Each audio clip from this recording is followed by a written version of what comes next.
every night, for months. I lay on the sofa, listening to the garage door slam while feigning sleep. But tonight, at 3 a.m, the silence broke. Through the window blinds, I watched my son drag a heavy, human-sized bag across the cement and heave it onto his truck bed, frozen in the dark. I realized that bag was meant for me. I did not run. I decided to strike back. My name is Evelyn Hart, and at 62 years old, I have learned that the silence of an empty house is far less terrifying than the noises of a house that is hiding something.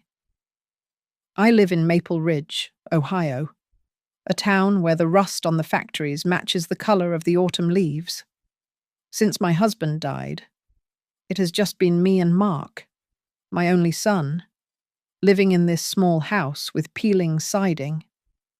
I work the night shift at the local supermarket, scanning groceries for people who look through me like I am part of the register, just to keep up with the mortgage payments.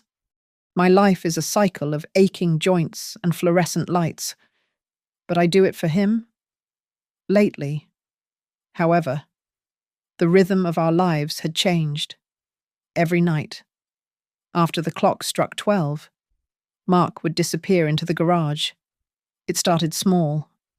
I would hear the low thrum of music, just bass vibrating through the floorboards of the living room where I slept, because my knees could no longer handle the stairs.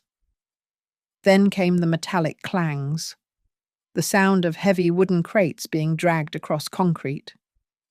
The smell was the worst part. It was a sharp, chemical sting that mixed with the heavy scent of gasoline, seeping under the doorframe and settling in the back of my throat, burning my sinuses. At first, I told myself he was just fixing things, but then the secrecy started. I found the garage door locked during the day, which he never used to do. He hid the key. If I walked towards the kitchen for a glass of water while he was in there, the strip of light under the garage door would vanish instantly. He was listening for me. Tonight was different. The grandfather clock in the hall chimed 3 times. 3 in the morning.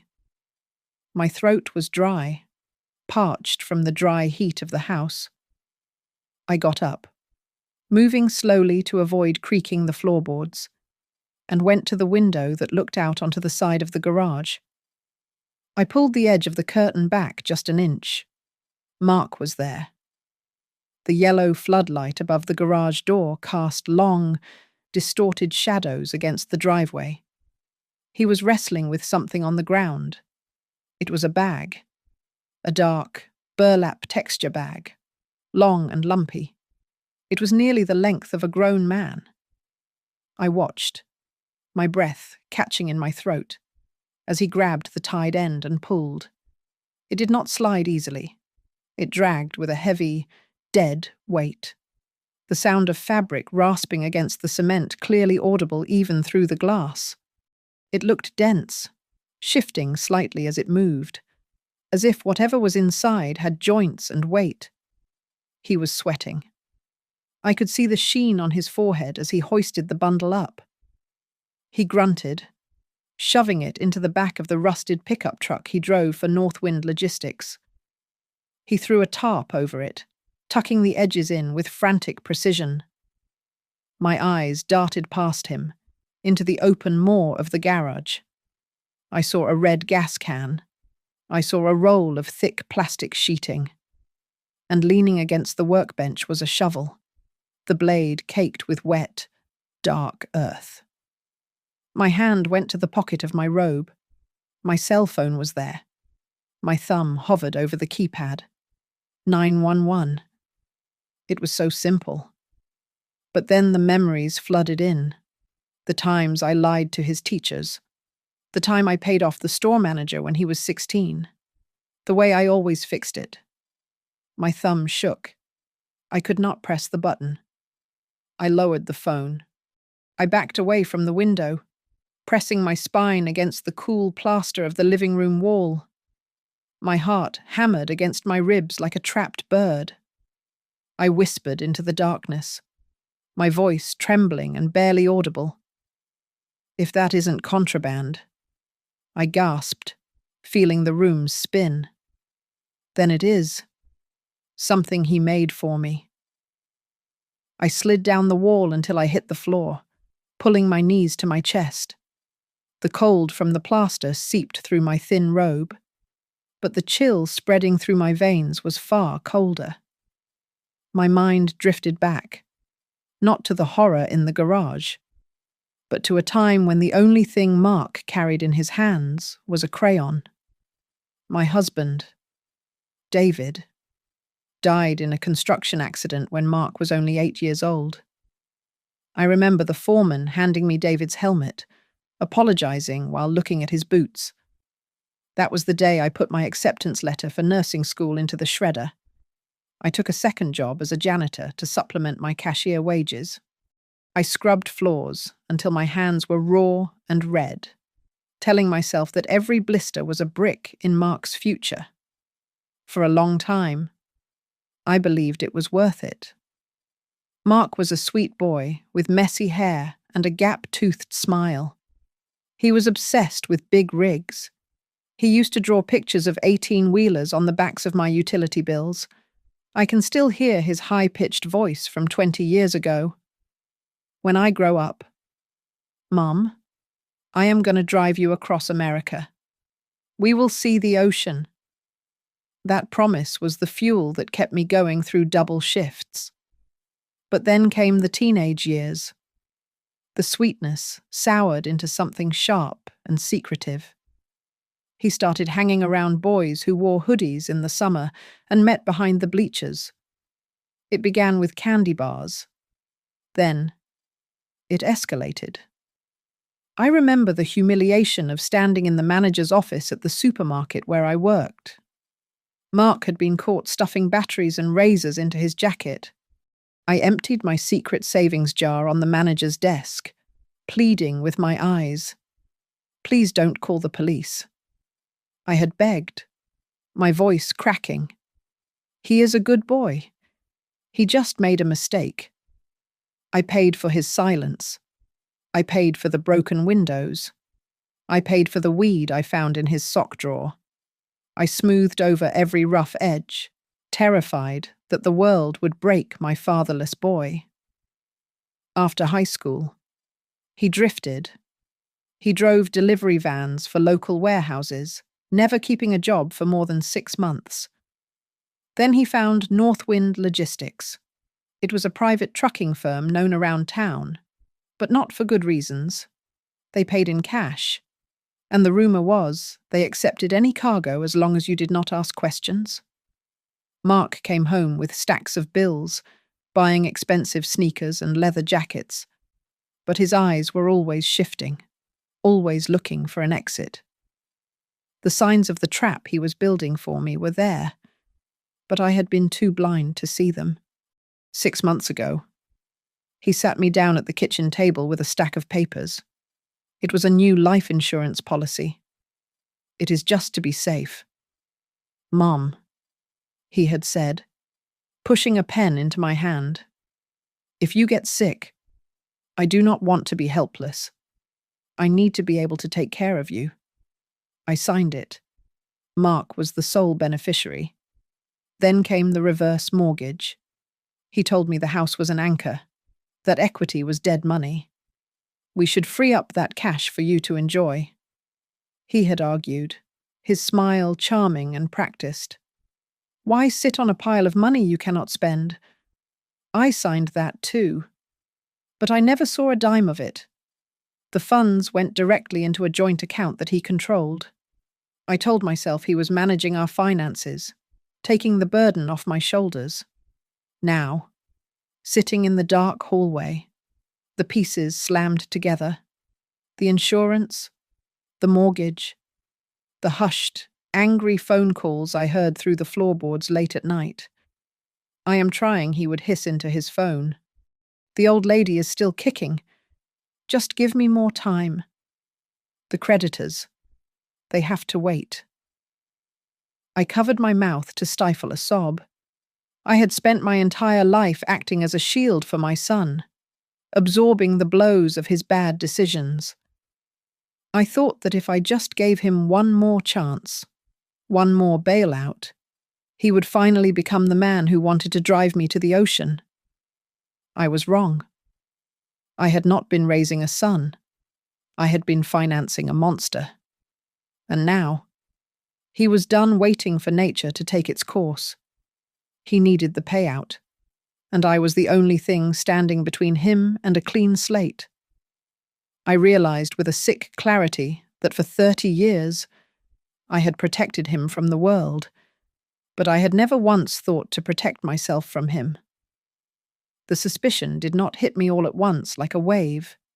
It crept in like a slow leak, filling the house with a poisonous gas that I tried my best to ignore. It started on a Tuesday evening when I went to take my blood pressure medication. Next to it sat my bottle of prescription sleeping pills. I rarely took them, saving them only for the nights when my arthritis flared up badly. I knew the bottle had been half full a week ago. When I picked it up, it rattled with a hollow, light sound. There were barely 4 pills left. I brought the bottle to the kitchen where Mark was eating a sandwich over the sink. I asked him if he had seen them. He did not even look up. "You are getting forgetful." "Mum?" he said, taking a bite. "You probably took them and forgot. Old age. It happens to the best of us." I wanted to believe him. I desperately wanted to believe that my mind was slipping, because the alternative was unthinkable. But the next night, the doubt hardened into fear. I was coming down the stairs to get water when I heard his voice. He was on the phone in the living room, his voice low and urgent. I froze on the landing, pressing myself into the shadows. "I will handle the rest," Mark whispered, the sound carrying in the silent house. "She sleeps deep. The garage is the cleanest spot. No cameras, no nosy neighbors to ask questions." A cold shiver went down my spine, freezing the marrow of my bones. I retreated up the stairs, my thirst forgotten, my heart pounding a frantic rhythm against my ribs. 2 days later, Mark went out to meet some friends at a bar. I seized the opportunity. My hands were shaking as I unlocked the side door to the garage with the spare key I had hidden years ago inside a fake rock in the garden. The air inside was stale, smelling of oil and something sharp, like industrial cleaner. I walked to his workbench. It was usually a mess of tools and car parts, but today a clear space had been made in the center. Lying there was the folder containing my new life insurance policy. It was open. He had highlighted a specific section in yellow marker double indemnity clause for accidental death. Next to the folder lay a wall calendar. On the date for this coming Friday, he had written 3 words in thick black ink. Friday. 3 A.M. Done. I felt the bile rise in my throat. I looked around the garage with new eyes. It was no longer a workspace. It was a staging ground. In the corner, neatly stacked, was a large plastic storage bin, a roll of heavy-duty garbage bags, and a pair of rusty handcuffs that I had never seen before. Next to them sat a gallon jug of industrial-strength bleach. It looked like a kit for cleaning up a mess that had not happened yet. That evening, when Mark came home, I decided to test the waters. We were watching television, and I forced a casual tone into my voice, though my stomach was in knots. "You know, Mark," I said, staring at the screen.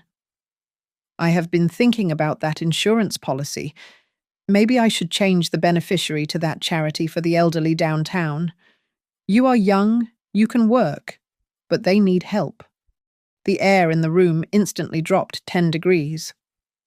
Mark turned to me slowly. His eyes, usually so warm when he wanted money, were cold and flat, like two pieces of slate. "Mom," he said, his voice dropping to a dangerous register. "Do not do anything stupid. That money stays where it is." The next morning, I met Clara Jenkins for coffee after church. Clara was a retired social worker, a woman who had seen the darkest corners of human nature. I told her everything. I told her about the pills, the phone call, the calendar, and the look in his eyes. Clara went pale. She set her cup down, her hand trembling slightly.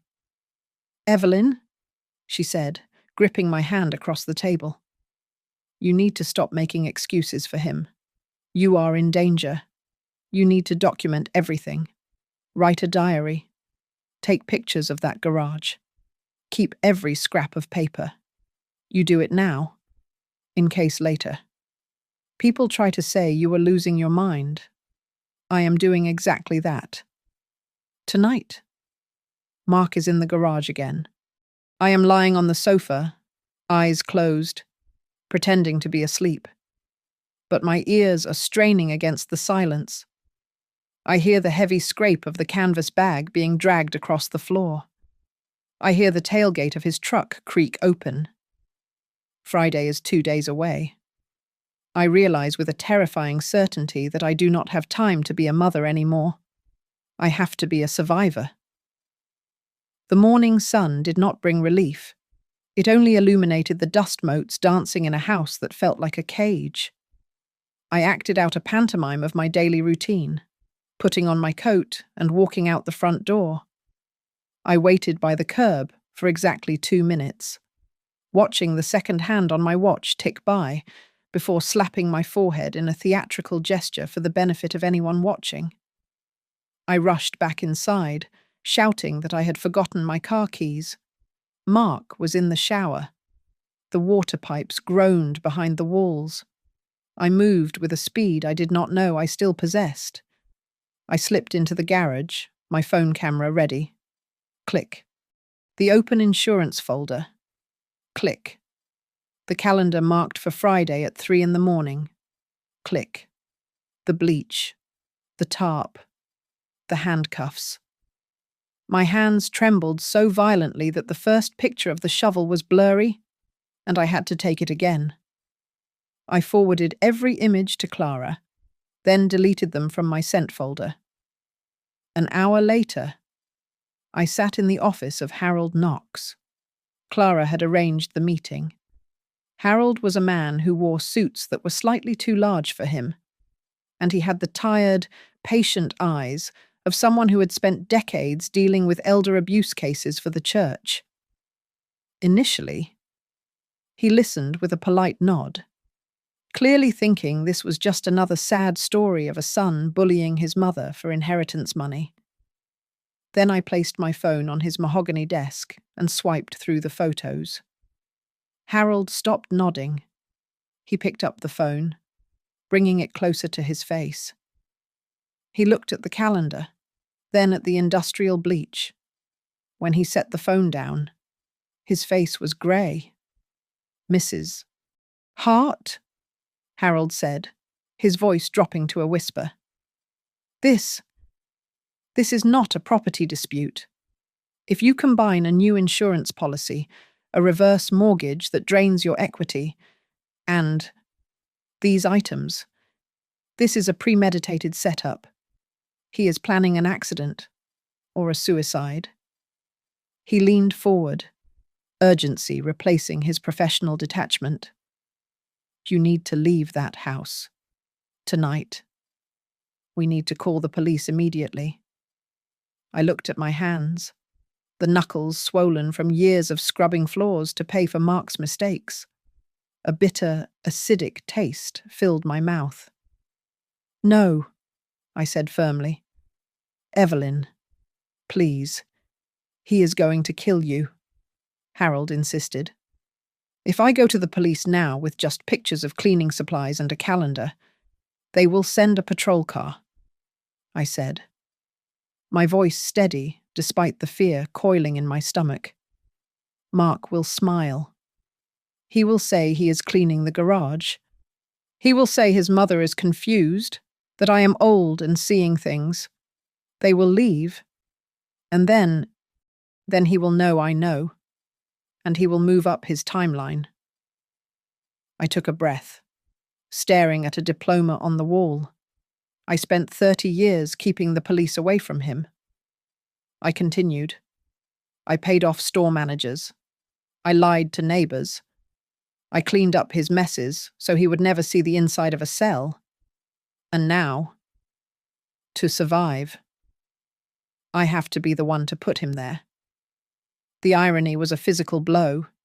It made me want to vomit, but it also cleared the fog in my head. I looked Harold in the eye. I need proof. Ironclad proof. I need him to hang himself with his own rope. Harold stared at me for a long moment, then nodded slowly. He picked up his phone and dialed a number. I know a man, Harold said. His name is Darren Cole, ex-traffic cop, now a private investigator.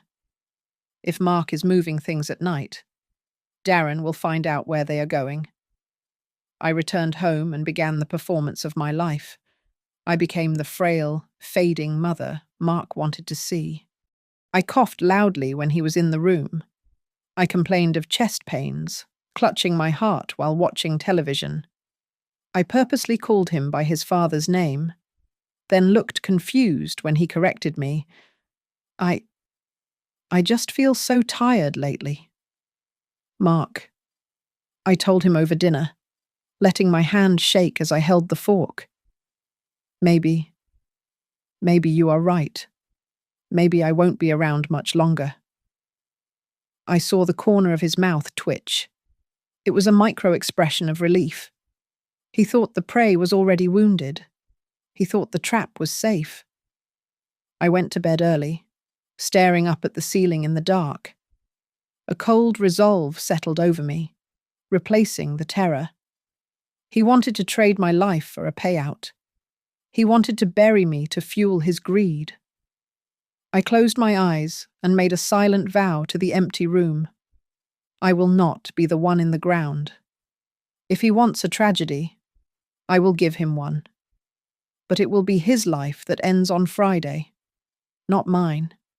2 days later, I was back in Harold's office, but this time the atmosphere was charged with the electric hum of discovery.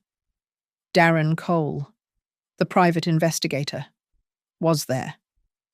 He was a man built like a fire hydrant, with a thick neck and eyes that missed nothing.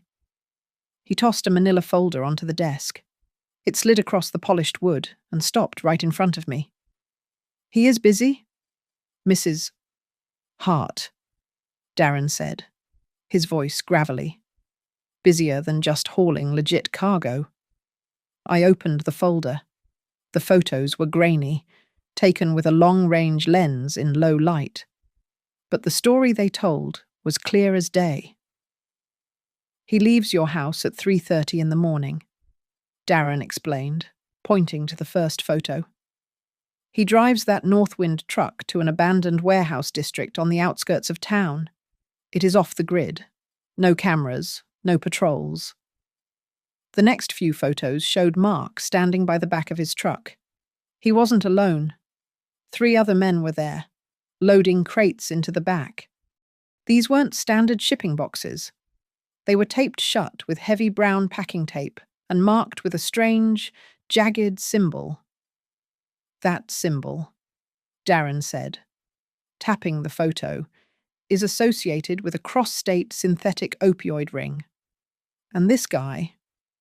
He pointed to a man with a spiderweb tattoo on his neck, handing Mark a thick white envelope. "That is Ray Delgado. He is middle management for the local cartel. Your son is running drugs. Evelyn." Darren flipped a page. "But that is not the worst of it. Mark is drowning. He pawned his own car 3 weeks ago. He owes 50 grand to a loan shark operation out of Cleveland. The interest is compounding daily. They have probably threatened to break his legs. Or worse. He is desperate. He needs a big score to pay them off. Or he is a dead man walking. Harold cleared his throat and turned his laptop screen toward me. And here is how he plans to pay them, Harold said softly. On the screen was an email thread. It was from Mark's account to the insurance company. The subject line read, "Clarification on payout timeline." The text was highlighted. If the insured dies in a vehicular accident, how many days after the death certificate is issued will the funds be released? I felt a phantom pain in my chest, sharp and cold. He had researched the timing of my death like he was checking the tracking number on a package. I looked down at the bank statements Harold had pulled. It was a map of my own stupidity.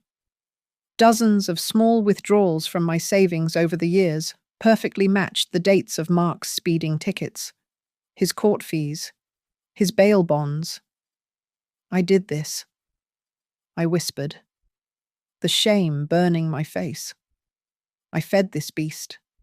I raised a monster on my own blood. Harold leaned back in his chair, clasping his hands. We have two options. Evelyn. Option 1. We go to the state police and the DEA right now. We give them everything. Mark goes to prison for drug trafficking. You are safe. He paused, watching me closely. Option 2. We use this against him.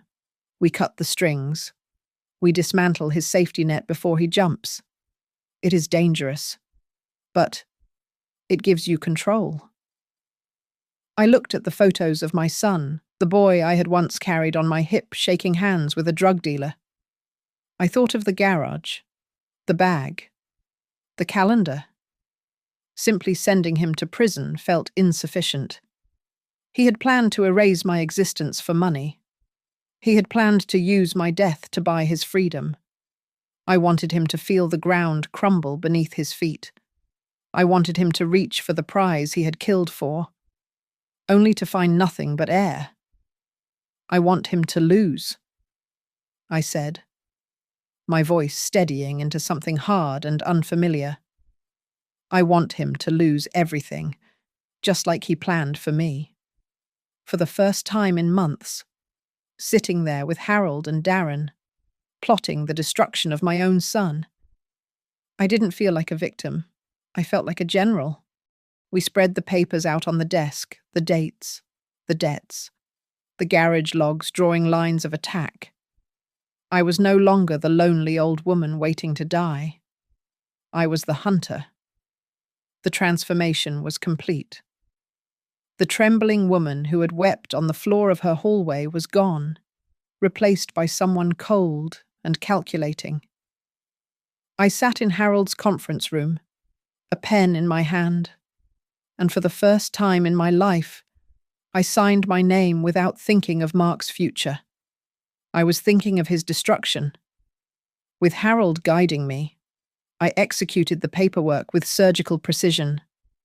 First, I voided the existing life insurance policy, the one Mark was counting on to pay his debts. In its place, I took out a new policy. The premiums were high, but I did not care. The beneficiary was no longer Mark Hart. It was now the Silver Oak Foundation, an anonymous charity for the elderly. Mark would not know until he tried to claim the money. Next came the house. I transferred the deed into a blind trust managed by Harold's firm. We added a specific, venomous clause to the trust documents. It stated clearly that in the event of my death under suspicious or unnatural circumstances, all assets would immediately liquidate to the trust, bypassing any next of kin. I was effectively turning my murder into a financial dead end.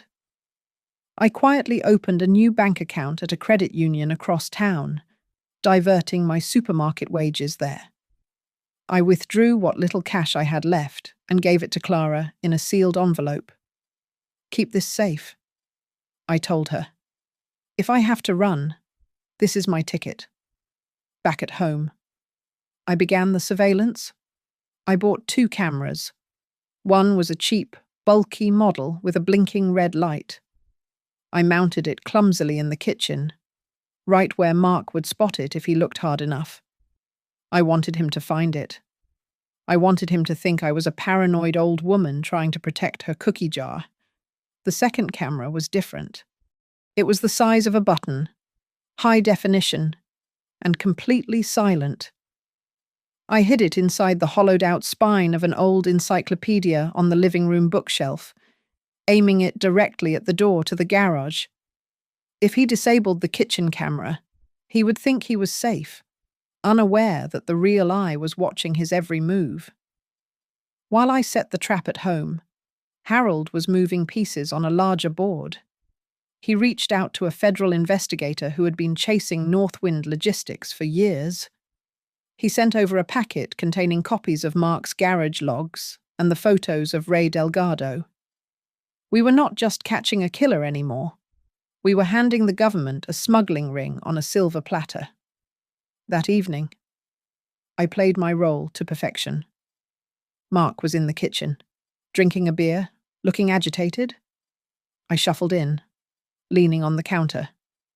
"You know, honey," I said, keeping my voice light and airy, "I was thinking about what you said, about the future. Maybe we should look into increasing that insurance policy. I just want you to be secure when I am gone." Mark stopped drinking. He lowered the bottle, and for a second, I saw a flash of predatory greed in his eyes. He tried to hide it with a smile, but I saw it. That is really thoughtful of you." "Mom," he said, "I can call the agent tomorrow." "You do that?" I said, turning away so he would not see the triumph on my face. "You handle everything." Then I played my most dangerous card. I sat at the table with my heart medication bottles. I pretended to struggle with the labels. "Mark, these numbers are so small," I complained. "I think the doctor changed my dosage. Can you help me sort these out for the week? My eyes aren't what they used to be." He came over, helpful and attentive. He sorted the pills into my weekly organizer. I watched his hands, the hands I used to hold when crossing the street, as they deftly moved the small white tablets. "There you go. Mum," he said, patting my shoulder. "All set." I did not take a single pill. The next morning, I brought the organizer to Harold. He sent it to a private lab for immediate testing. The results came back 6 hours later. Harold called me, his voice grim. "It is not heart medication. Evelyn," he said. "The pills in the organizer are flunitrazepam. It is a powerful sedative, illegal and very strong. If you had taken the dose he laid out, you wouldn't have woken up when he came for you." I hung up the phone and stared at the wall. My hands were steady. There was no more doubt, no more "what if." My son had not just planned a crime. He had already started it. He was poisoning me to ensure I would be a heavy, compliant corpse for his Friday night delivery.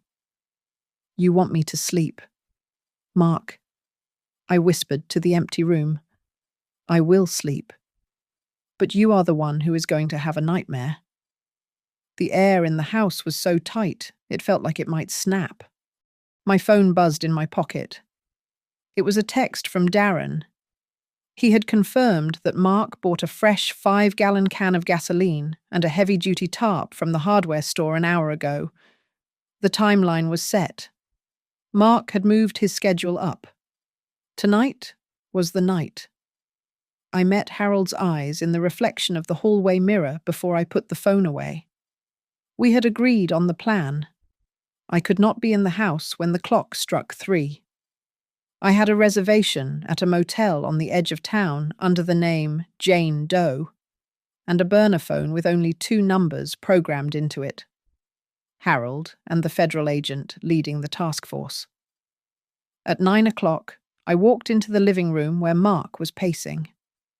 I held the bottle of vitamins Harold had given me, small, white pills that looked exactly like the sedatives Mark had planted in my organizer. Mark stopped pacing and watched me with the intensity of a hawk circling a field mouse. "I am so tired." "Mark," I said, letting my voice slur just a fraction. I poured a glass of water and tipped 2 pills into my mouth. I swallowed them, making sure he saw the bob of my throat. "I just want to sleep a long time, so I do not have to think anymore." "Yeah, Mum," Mark said, his voice void of any warmth. "You get some rest. It is for the best." I shuffled to the sofa and lay down, pulling the old wool blanket up to my chin. I waited. 10 minutes. 20. Finally, I heard his footsteps recede up the stairs to his room. He was waiting for the drugs to work. The moment his door clicked shut, I moved. I did not move like an old woman. I moved like a fugitive. I threw off the blanket and grabbed the pillows from the armchair, stuffing them under the quilt to form the shape of a sleeping body. I arranged a bit of my spare grey wig poking out from the top. In the dim light, it looked exactly like me. I hurried to the kitchen, changing into comfortable pants and sneakers. I unlocked the junk drawer and placed my diary and a handwritten letter inside, turning the key and pocketing it. The note on top read, "If anything happens to me, give this to Harold Knox." At 11:30 at night, I slipped out the back door. The night air was biting, but I was sweating. I crept through the neighbours' hedges, my heart hammering a frantic rhythm against my ribs until I reached the corner where the taxi was waiting. 3 hours later, I was sitting on the edge of a stained mattress in a motel room that smelled of stale cigarettes. Harold was sitting on the only chair, his laptop open. On the screen was the live feed from the camera hidden in the encyclopedia spine. It was 2:45 in the morning. On the screen, the living room was bathed in the ghostly green of the night vision. Mark came down the stairs. He was wearing gloves. He stopped at the sofa. He leaned down, his face inches from the pile of pillows he thought was his mother. He listened for breath. He nodded to himself. My stomach churned, but I could not look away. He went to the garage door and opened it. He dragged the long burlap bag into the living room. He opened it, revealing the dark cavern inside. He laid out his tools on the floor: duct tape, rope, the plastic tarp. It was methodical. It was practiced. He stood over the sofa, flexing his hands in the gloves. He began to clear the coffee table, moving it aside to make room for the work he was about to do. I turned up the volume on the laptop. His muttering came through, tinny and distorted, but distinct. Quickly now. "Mom," he whispered to the shape on the sofa. Just let go. Once this is done, everything will be better for me. I need this." He reached down to grab the edge of the blanket, preparing to roll the body into the tarp. I stared at his face on the screen. I tried to find the little boy who used to crawl into my bed during thunderstorms, crying because the thunder was too loud. I tried to find the teenager who promised to take me to the ocean, but they were dead. The man on the screen was a stranger who had looked at my life and saw only a paycheck. I gripped the edge of the motel desk until my knuckles turned white. The guilt that had plagued me for decades, the guilt of not being enough, of protecting him too much, evaporated.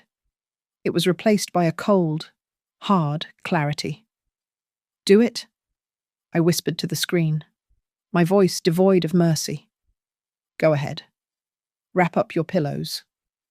Because you just buried your mother, Mark. And now, the law is coming to bury you." At 3:05 in the morning, the feed on Harold's laptop showed a ghost reenacting a tragedy. Mark dragged the heavy burlap sack out of the house. He moved with a frantic energy, his breath puffing in the cold garage air. Inside that bag lay my old pillows and 3 concrete cinder blocks. But to him, it was the 62-year-old body of his mother. I watched as he struggled to lift the dead weight onto the bed of the Northwind truck. The corner of the bag snagged on the latch, and he kicked the bumper in frustration. "Come on. Damn it," he hissed, the audio crackling through the computer speakers. "Get in there." He shoved the bundle forward, threw the heavy tarp over it, and began to secure it with bungee cords. His hands flew with practiced efficiency. He had rehearsed this. He had visualized tying me down like cargo. When the truck pulled out of the driveway, Harold grabbed his car keys. We were already in motion. We followed the convoy from a safe distance, listening to the police scanner Harold had set up on the dashboard. The radio chatter was a sterile narration of my son's funeral procession for me.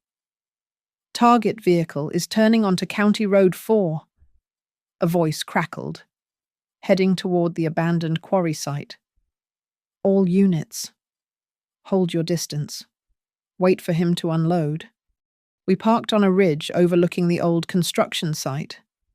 It was a desolate moonscape of gravel piles and rusted machinery, lit only by the weak starlight. Mark's truck was a small dark shape down below. He stopped near a muddy depression in the ground. He got out, sweeping a flashlight beam in a wide arc.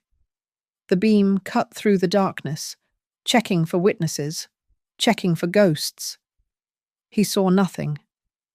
He did not know that a dozen pairs of eyes were watching him through night vision binoculars.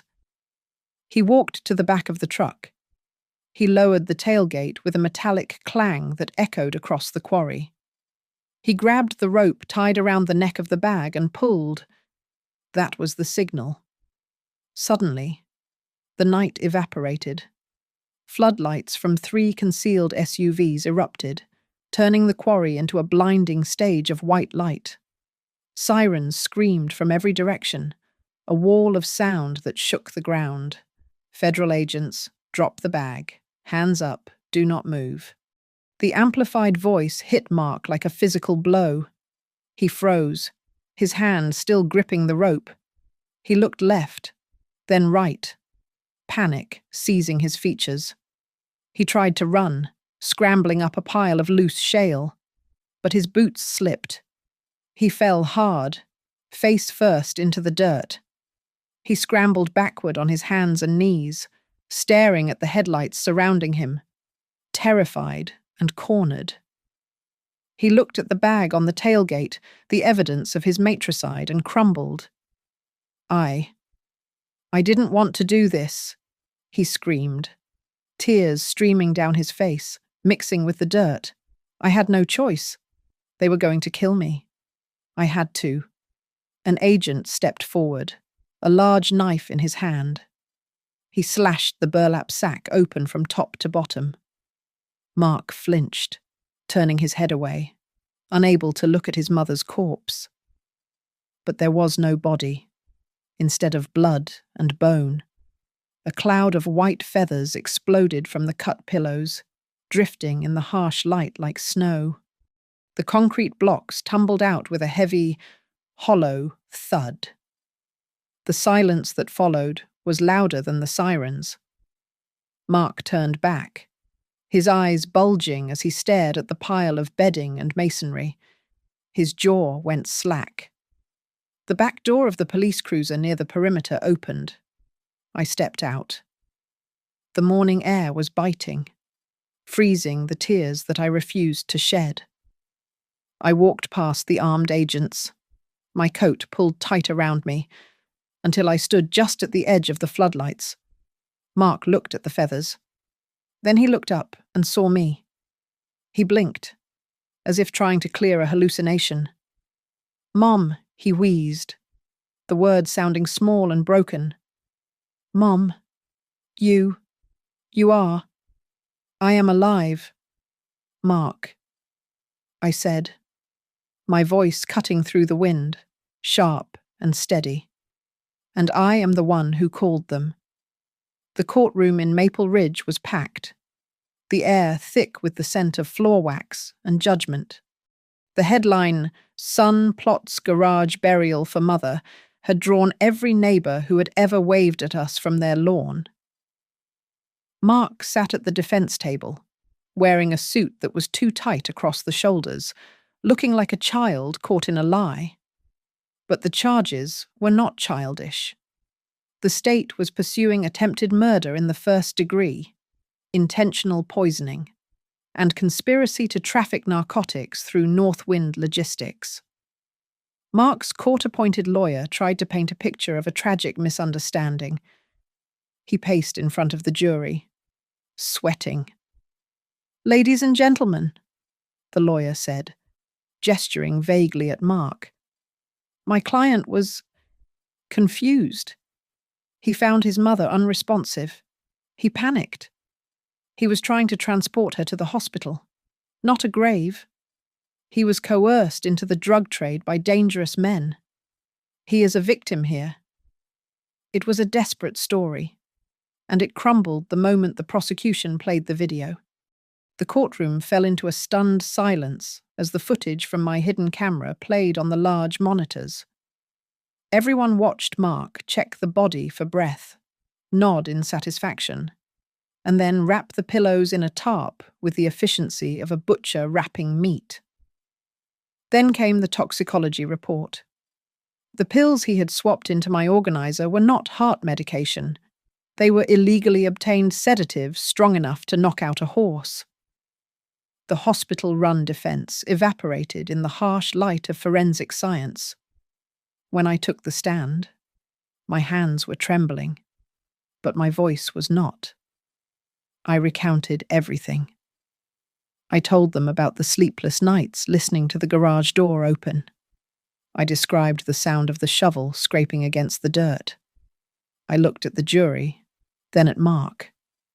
I spent my life protecting him. I said into the microphone, I paid his debts. I hid his mistakes. I thought I was being a good mother, but I was just feeding a hunger that could not be satisfied. I taught him that there were no consequences for hurting people. The prosecution then laid out the financial map of the murder. They showed the jury the timeline on a large board. I had cancelled the life insurance policy exactly 24 hours before Mark tried to poison me. They showed the reverse mortgage documents, the drained bank accounts, and the $50,000 of debt he owed to Ray Delgado. It was a cold, mathematical equation. Mark needed cash, and my life was the only asset he had left to liquidate. Darren Cole took the stand next. He destroyed the image of Mark as a helpless victim of coercion. He presented photos of Mark laughing with Delgado, accepting thick envelopes of cash, and shaking hands with known traffickers. He held up the calendar page Darren had recovered from the garage trash. 3A. Darren read, holding the evidence bag up. Done. That is not the note of a panicked son. That is a schedule. Against his lawyer's advice, Mark took the stand. He tried to charm the jury, just as he had charmed me for years. He cried. He talked about growing up without a father. He looked at me with wet, pleading eyes. I was just so scared. Mark sobbed, wiping his nose. I didn't want to hurt her. I I wanted her to stop worrying about money. I wanted to fix things. The prosecutor let the silence hang for a moment before turning to me for the final rebuttal. I looked straight at my son. I saw the fear in his eyes, but I also saw the calculation. He was still trying to manipulate me. "You didn't want me to worry?" I asked, my voice cutting through the quiet room. "So your solution was to stop my heart, to bury me in a quarry, so you could collect a check?" I took a deep breath, feeling a weight lift off my chest that had been there for 30 years. Today, for the first time in my life, I am choosing to worry about myself. I told him. And that means you have to take responsibility for what you did. The jury deliberated for less than 3 hours. When the foreman stood up to read the verdict, Mark squeezed his eyes shut. Guilty on all counts. As the judge read the sentence, confirming that Mark would be going away for a very long time, I saw Mark look at me one last time. He looked waiting for me to jump up, to scream, to pay off the judge, to fix it. But I just sat there. The illusion was shattered. He realized in that moment that his mother, his eternal shield, was gone. And he was finally, truly alone. The sentencing hearing took place in a courtroom that felt too small for the weight of the air inside it. Every seat was filled. The neighbors who had watched me walk Mark to Sunday school 40 years ago were now packed into the back rows, their faces a mixture of pity and morbid curiosity. They were a mirror reflecting the tragedy of my life back at me, but I refused to look away. The prosecutor did not mince words. He stood before the judge, a tall man with a voice like grinding stone. Mark Hart did not just conspire to kill his mother for an insurance payout. He argued, pointing a finger at the defense table. He trafficked narcotics through our town. He endangered this entire community. A man who would silence the woman who gave him life is a man capable of anything. Mark's lawyer tried to salvage what was left of his client's future. He pleaded for leniency, arguing that Mark's testimony against Ray Delgado and the cartel should count for something. "My client has cooperated fully," the lawyer insisted, wiping sweat from his forehead. "He gave you the network. He is trying to make amends." But the argument fell flat. It only proved that Mark was a creature of convenience. He would sell out his mother for money, and he would sell out his partners to save his own skin. He had no loyalty, no remorse, only a desperate need to survive at the cost of everyone else. When it was my turn to speak, I walked to the podium. My back was still a little bent from decades of scanning groceries, but my step was firm. I did not talk about the pain of a mother losing a child. That grief was private. I spoke instead for the invisible army of the elderly.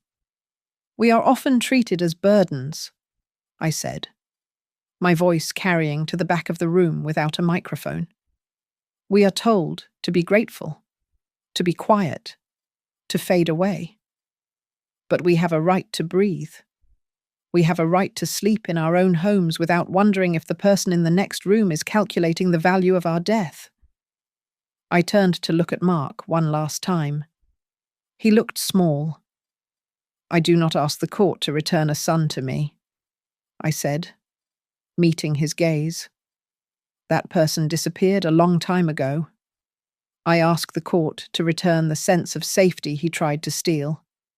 I ask you to ensure he cannot do this to another living soul." The judge nodded slowly. He sentenced Mark to 40 years in federal prison for conspiracy to commit murder and drug trafficking, with no possibility of early parole. 40 years. I did the math in my head. I would be long gone from this earth before he ever walked free again.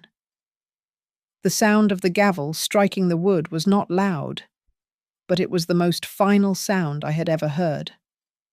I walked out of the courthouse into the bright, blinding afternoon sun. I did not collapse. I did not weep into a handkerchief for the cameras. I walked straight to a waiting taxi and directed the driver to Harold's office. I signed the lease on a small apartment in the city centre, a place on a busy street filled with noise and life. I left the house with the garage behind. I left the Northwind truck behind. I left the shadows. On my first night in the new apartment, my eyes snapped open at exactly 3 a.m. My heart hammered against my ribs as a loud, grinding mechanical noise rose from the street below. I rushed to the window, my breath catching in my throat, looking down 3 stories. It was not a pickup truck. It was a city garbage truck, its white lights flashing as it backed into the alley. I watched the workers toss bins into the compactor, the metal clanging against metal. It was just noise. It was just the sound of a city working. I leaned my forehead against the cool glass and smiled. For the first time in decades, I walked back to my bed, lay down, and I did not have to pretend to be asleep. The story did not end with forgiveness. It ended with a new kind of silence, the silence of a home with no secrets, and a woman who had finally chosen to stand on her own side. Thank you so much for listening to my story. I would love to know where you guys are tuning in from, so please drop a comment below and share your thoughts on the ending. If you enjoyed this story, please subscribe to Grandma's Family Diary, hit that like button, and give the video a hype so more people can hear it.